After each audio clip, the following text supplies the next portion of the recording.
Hello, Form 941 for 2021, 3.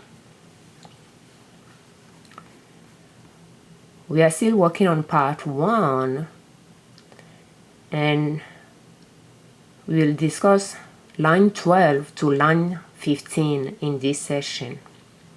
So line 12, total taxes after adjustments and non-refundable credits.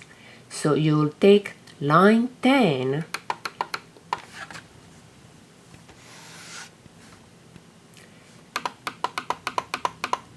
which is total taxes after adjustments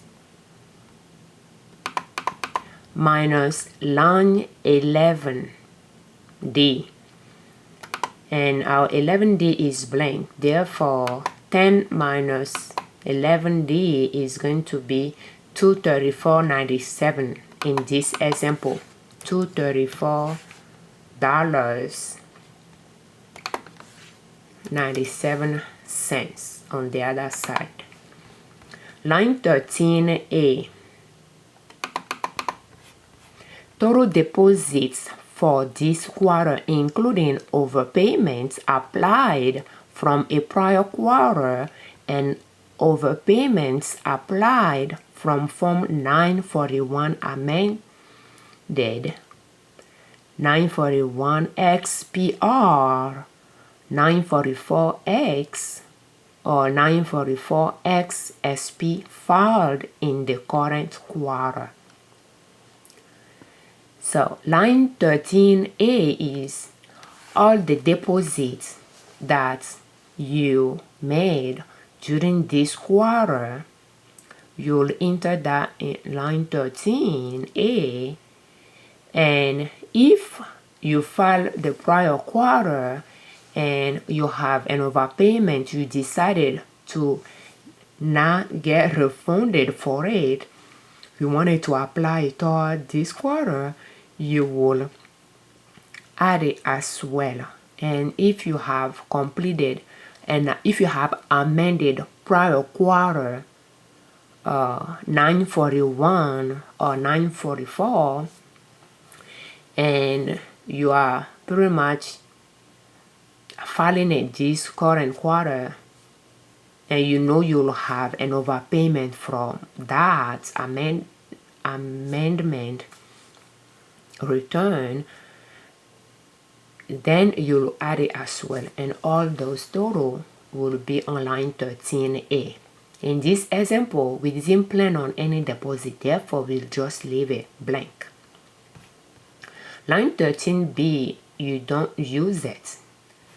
Line 13C, refundable portion of credits for qualified sick and family leave wages from worksheets, and we talked about that in the prior video.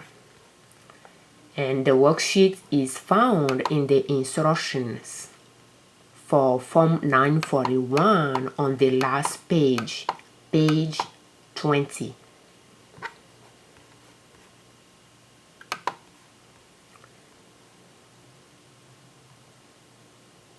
Line 13E, total deposits and refundable credits. So that will be your line 13A plus 13C plus 13D. And in this instance, it is pretty much $0 blank.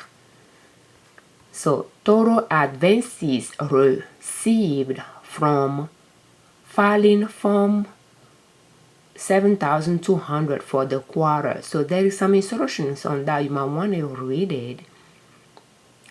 If you file Form 7,200 for an advancement and you have not received it yet, do not include it.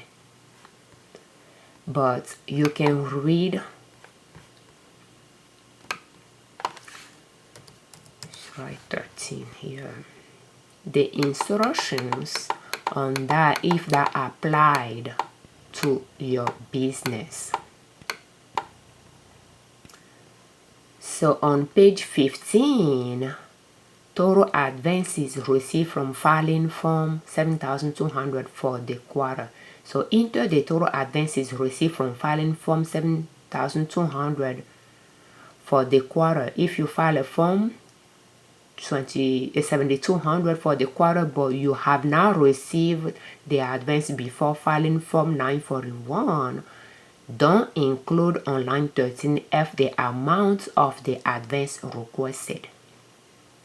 So employers were eligible to file Form 7200 for the quarter if they pay qualified sick leave wages, qualified family leave wages, and or qualified wages for the employee retention credits, and the amount of employment tax deposits they retain wasn't sufficient to cover the cost of qualified sick and family leave wages and the employee retention credits. So if that applies to you, you might want to read the instructions for more details. So in this example, we are going to leave it blank. Line 13G, total deposits and refundable credits less advances. So you will take line 13E minus line 13F. So total deposit and refundable credits minus any advances. And in our case, it's going to be blank or $0. So balance due. If line 12, total taxes after adjustment, if it is more or higher than line 13G, total deposits and refundable credit less advances, then you owe tax, and that will go on line 14. But if your line 12 total tax after adjustment is less than total deposit and refundable credit, then you overpaid. You are owed a refund. So your amount will go on line 15, overpayment, and then you will choose if you want to apply toward the next return, or if you want IRS to send you a refund. Well, in our case, we didn't make any deposit. Therefore, our line 12 is higher than our line 13G. So our balance between line 12